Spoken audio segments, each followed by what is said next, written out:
Thank you. I would be talking about CPV techniques. You can see in background, that's my previous institute. That is where I learned my cardiac anesthesia. That's Sri Chitra Institute. And this is where I am working. You can see that 3/4 of the institute is in the development phase. It's brick and mortar. And this is the only block which is at the moment functional. And that is where the indoor services are there. That is where the 3 operation theaters are there. And that is where we operate general surgical cases, ENT, general surgery, ops, etc. I'm here for last 4 years. And possibly, we would be in a position to start cardiac surgery in next 3 to 6 months' time. And that's me, my director, my deputy director. Day before yesterday, we got award from our health minister for 50 lakh rupee. And that's a Kaya Kalpa award. You may say that what I'm talking here, this is not CPV. So let's go on to CPV. The basic purpose, as you all are aware, you all know that, is to provide oxygen still quite hard to the surgeon. So the surgeon can operate on the interiors of the heart, whether it is VSD, tetralogy, or valve, etc. So the basic purpose is to provide a quite heart. Now let's go into the history of CPV. John Gibbon. He is credited with starting, or rather he is the one who started the modern era of cardiac surgery, open heart surgery. See, he operated 4 cases in 1953 using a screen oxygenator. And out of those 4, 3 died on table. And 4th one barely survived. The oxygenator was about to get clotted. And before it gets really clotted, the patient was weaned. And the patient survived. So that is what was there in 1953. Simultaneously, Lillehei was operating using controlled cross circulation.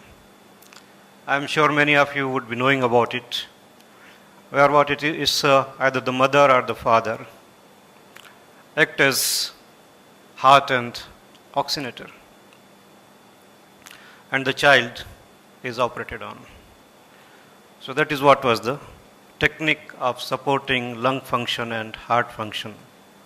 That was in 1954-55. And you see that Lillehei operated 45 cases using this technique. Out of 45, 28 survived. And he is credited with closing a VSD. First surgeon to operate on tetralogy successfully, and first surgeon to operate on AV canal defect. And all these procedures were done using controlled cross circulation. So simultaneously, the oxygenator was also developing. And you can see here, bubble oxygenator, that was in 1955.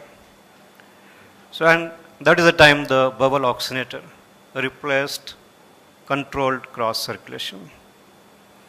By 1955, there were 3 different types of oxygenators were there in the market. That's vertical screen oxygenator, bubble oxygenator, and rotating disc oxygenator.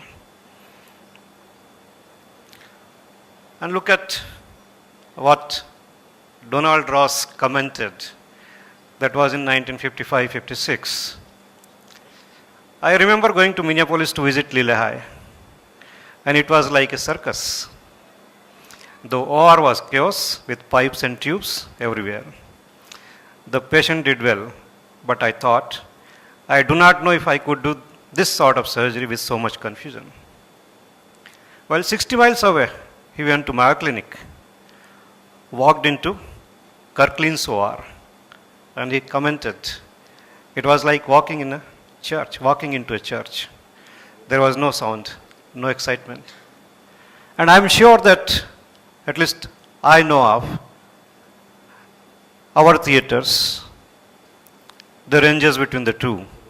I've been to theaters where the moment you start surgery, it's all confusion. And I've seen those theaters also where it's all like church. As Donald Ross commented about the Mayo Clinic that was in 1955-56. By 1980, the bubble oxygenators were replaced by membrane oxygenators. And we all know that there are two kinds, sheet type and hollow fiber type. So that's the simple CPV circuit. You all know the venous blood is drained into the reservoir and it is pumped through the oxygenator back to the patient, either into the aorta or femoral artery or whatever it is, and a part is given to the aortic root or coronary sinus for keeping the heart silent.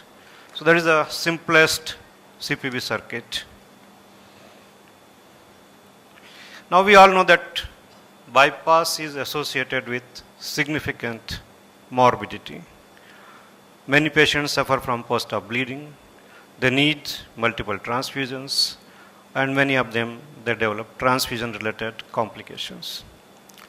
In addition, there are multiple organ dysfunctions, like there is hemodynamic instability. Many of the patients they need inotropic support. Many of them they develop respiratory dysfunction, remains on ventilator for quite some time. Some others they develop renal dysfunction, and many others they develop altered behavior that remains there in first few days, and over a period of time it settles down. Now let's see what are the different causes. Damage to the blood elements, that is the one very important cause. Contact between the blood and the foreign surface of extracorporeal circuit. And third one, recycling of the shed blood. There is a lot of blood collecting into the mediastinum, and that is cycled. That is using cardiotomy suckers, it is sucked into the venous reservoir and recycles. So these are the three different reasons that they are supposed to cause different kind of problems.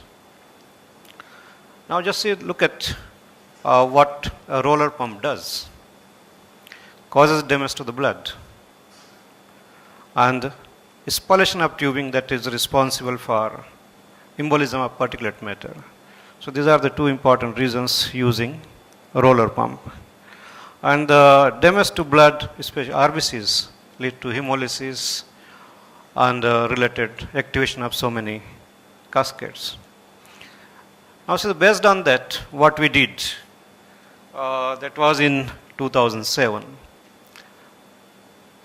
I'm sure that you all must be familiar, aware that the patients of adult tetralogy having very high hemoglobin, at the end of bypass, you would, I'm sure that you must have seen that the urine becomes like coke. It's high colored, coke colored.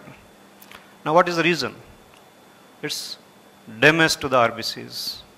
That is the reason. It's the free hemoglobin that is there in the blood, in the circulating blood, and that appears in the urine and ultimately leads to high colored urine. Now what we did, we took out blood from the oxygenator. So immediately once you go on pump, you draw blood from the oxygenator, and you draw as much as your aim is to bring down the hemoglobin on pump to something around 10 gram%. There is a formula we have described. The aim was to bring down the hemoglobin to something around 10 gram%. And what we found with that, not only it's the cosmetic correction, if you look at urine, yes, it was much less colored one, but in addition, different kind of complications like hemodynamic instability, bleeding disorders, need of repeated multiple transfusions, etc. that all came down drastically. So much so that some of the patients we could operate without, the transfusing them at the end. So, and this we published in JECT, that was in 2007. Now the damage to the formed elements, for that one can use centrifugal pump. And I'm sure that many of you must be using it in especially those cases which are going under prolonged surgery. However, so far as literature is concerned, it says that the use doesn't translate into improved outcome. So the choice whether you should use roller or you should use a centrifugal pump, it remains individual choice or the choice of the center. Now exposure of blood to foreign surface leads to activation of complement, kinin system, fibrinolytic cascade, coagulation cascade. Activation of neutrophil leads to inflammatory response, and this all culminate into bleeding diathesis, SIRS and MODS. Now what are the ways how one can see the improved outcome in such cases? There are two different kind of surface coatings are available. You can have heparin coated circuits, you can have phosphoryl choline coated circuits. I am aware of availability of heparin coated circuits, but I have not used or I have not seen anybody using phosphoryl choline coated circuits. Now let's see the outcome with these coated circuits. So far as heparin coated circuits outcome is concerned, there is definite improvement in the oxygenation in the lung, one. There is definite decrease in the pulmonary vascular resistance, and there is definite increase in the lung compliance, static compliance of the lung. But when you look at clinical outcome, there is no significant change. The extubation time remains the same. The length of stay in the ICU remains the same. When you talk about phosphoryl choline coated circuits, yes, there is definite reduction in the platelet activation, and there is definite decrease in post-op blood loss. Heparin coated oxygenators are also available, but so far as outcome difference is concerned, it doesn't make a big difference in the time for electrical extubation or the length of ICU stay. Now there is other, it's the minimal extracorporeal activation of the minimal corporeal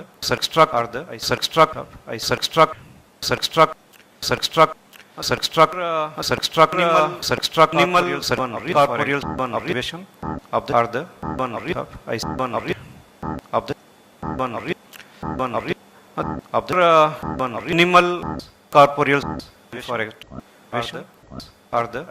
are the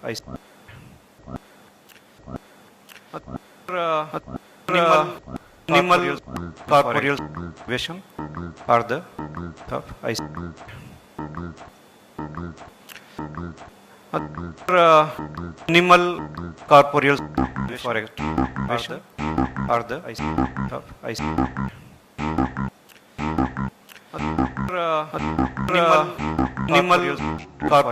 activation are the minimal corporeal activation are the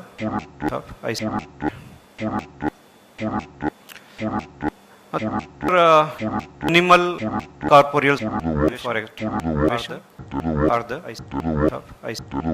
minimal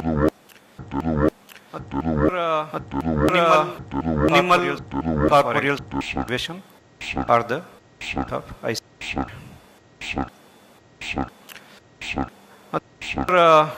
minimal corporeal heart is for activation are the given heart is given minimal corporeal activation are the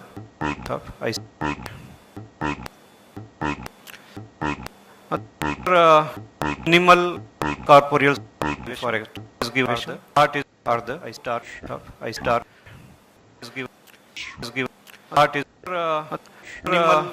minimal corporeal activation are the I star minimal corporeal for activation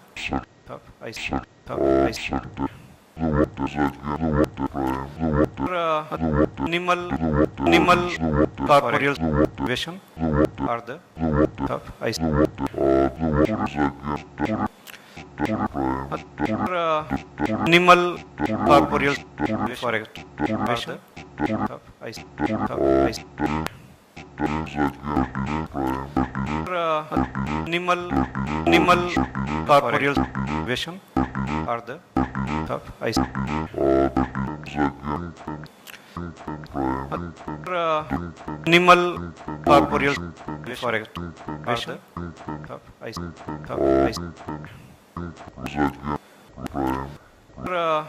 minimal corporeal situation or the ice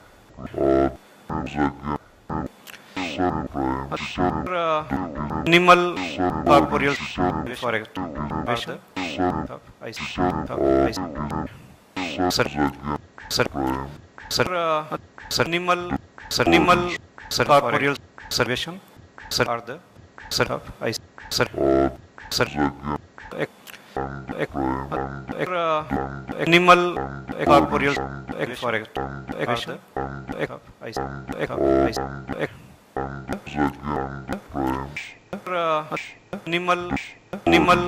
corporeal observation or the ice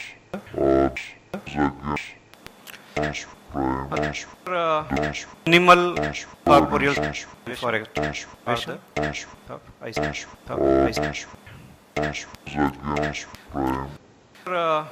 minimal corporeal situation or the ice minimal corporeal correct or the ice minimal corporeal situation or the ice minimal corporeal correct or the ice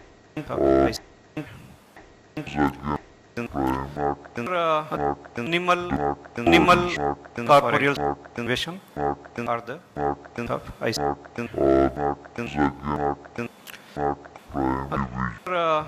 minimal corporeal correct or the ice minimal corporeal situation or the ice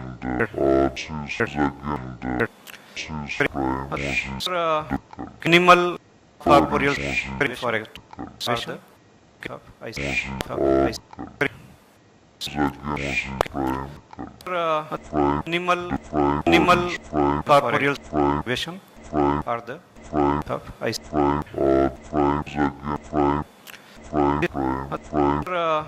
minimal corporeal correct or the ice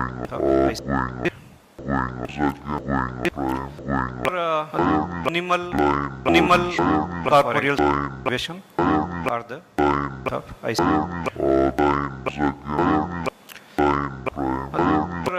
minimal corporeal correct or the ice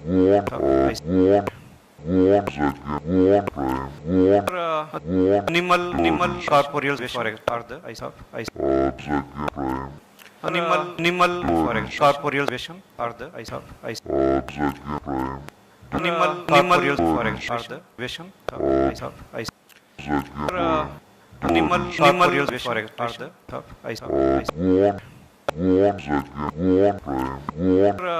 minimal corporeal vision or the ice minimal corporeal correct or the ice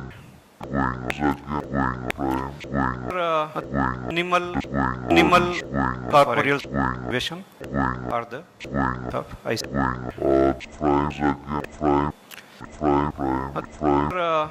minimal corporeal correct or the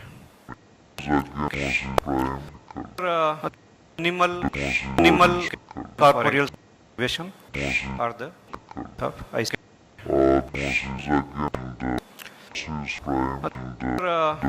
minimal corporeal correct or the ice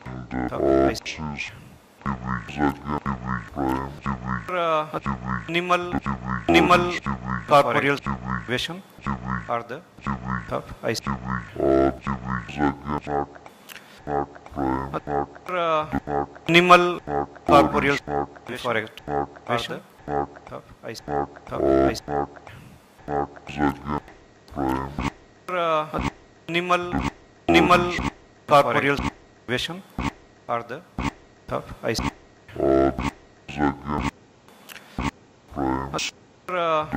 Animal corporeal correct or the of ice.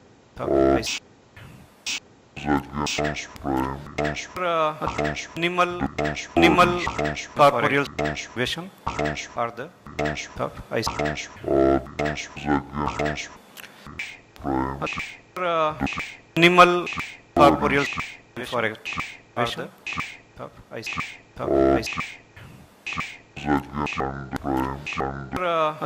Animal corporeal situation or the of ice.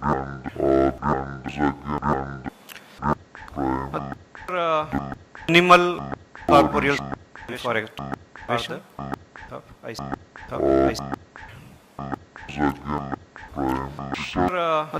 Animal corporeal situation or the of ice.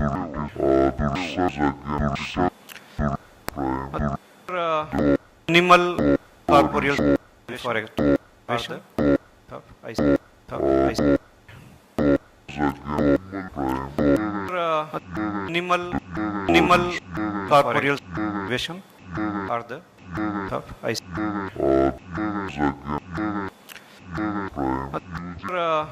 Animal corporeal correct or the of ice.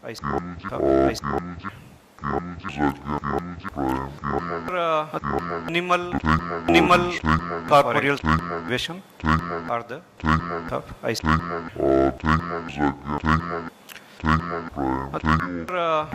Animal corporeal correct or the of ice.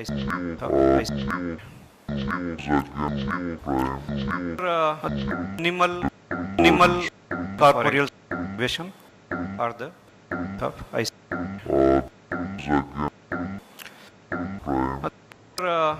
Animal corporeal is given correct or the of ice.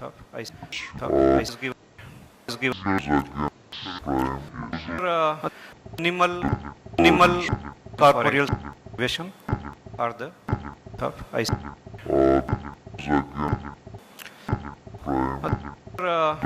Animal corporeal correct or the of ice. Animal corporeal correct or the ice of ice. Animal corporeal correct or the of ice. Animal corporeal situation or the of ice.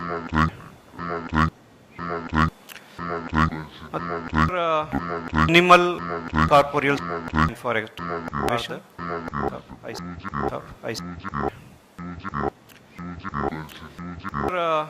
Animal corporeal situation or the of ice.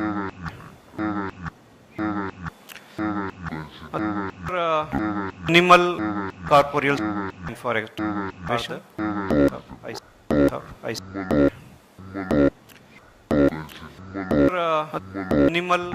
Animal corporeal situation or the of ice.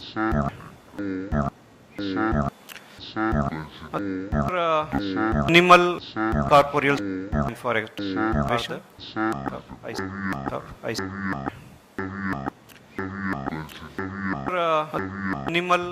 Animal corporeal situation or the of ice.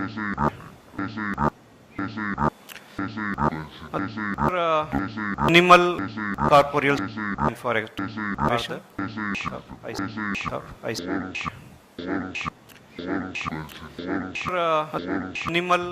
minimal corporeal situation are the of ice.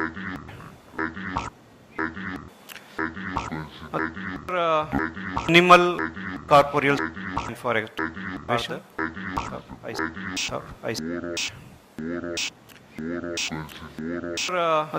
Minimal corporeal situation are the of ice.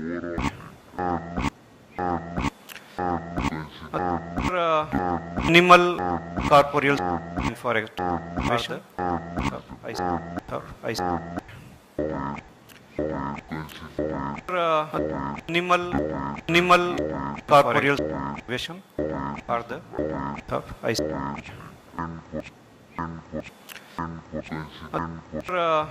Minimal corporeal for extraction of ice. Minimal corporeal situation are the of ice.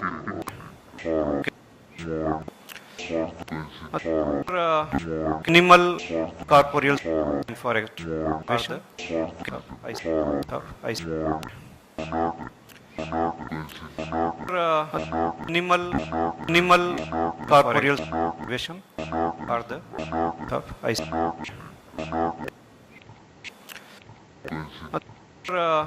Minimal corporeal for extraction of ice.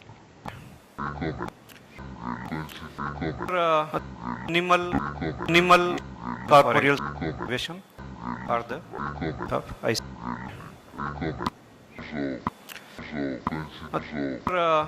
Minimal corporeal for extraction